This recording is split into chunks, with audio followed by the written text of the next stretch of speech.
Howdy, this is Chuck with Simply NUC, and this is the new Revel Canyon from Simply NUC. This marks the last product designed by the Intel NUC team before it was transitioned to ASUS. So let's take a look at what's in the box. And by the way, this box is a prototype box and not what you would find in production. So inside we have the unit. We have the standard VESA plate. We have a 90 watt or 120 watt power supply in a new form factor and a power cord for your country.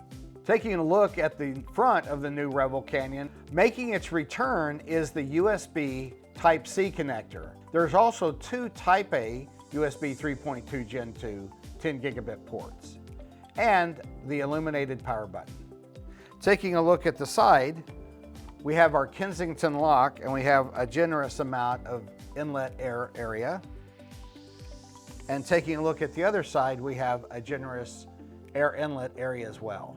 Now taking a look at the back, we can see that our T-plate has changed to a single cord retention clip with a thumb screw.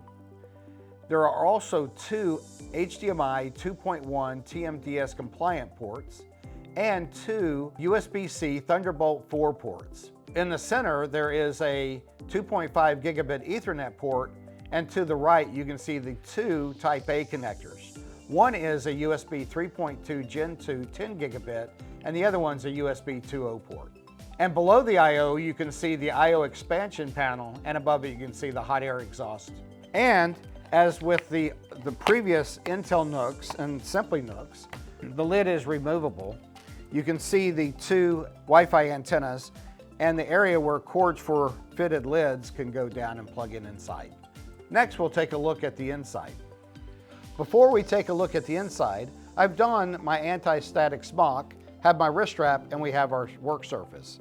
And a new feature that's been added is an ejection lever for toolless entry.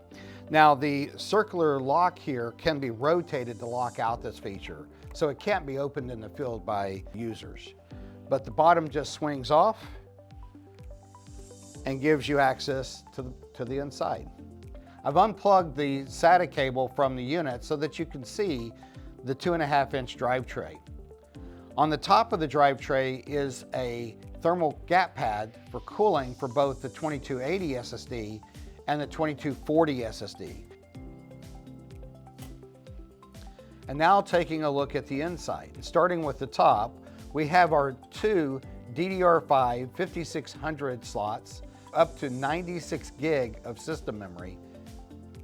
In the middle, you can see the 2242, and this is now an M key instead of the older B key.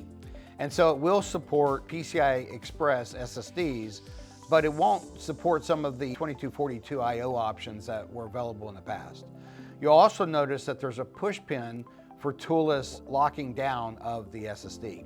And then at the bottom, you can see the 2280 M.2 key M, which also is toolless, and so with a push pin to lock it in place.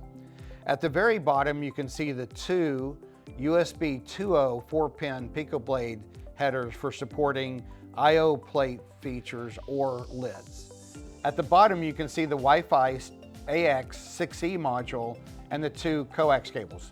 This is soldered in and is not removable. While we're looking at the H or tall chassis, the Slim or K chassis is also available, but not all processor variants are available for both chassis. So check the website. The various processor options are the Core 3, the Core Ultra 5, and Core Ultra 7, as well as the Core Ultra 5 Pro and the Core Ultra 7 Pro. The Pro variants of the processor come with the i226LM, which is the vPro version of the 2.5 gigabit Ethernet, as well as the vPro version of the Wi-Fi AX module. Also, a discrete TPM is provided with the Pro versions.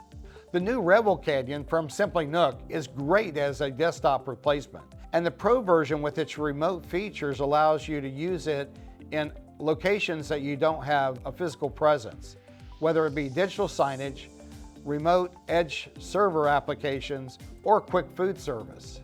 Head over to simplynuc.com and configure the Revel Canyon exactly for your needs. Thank you.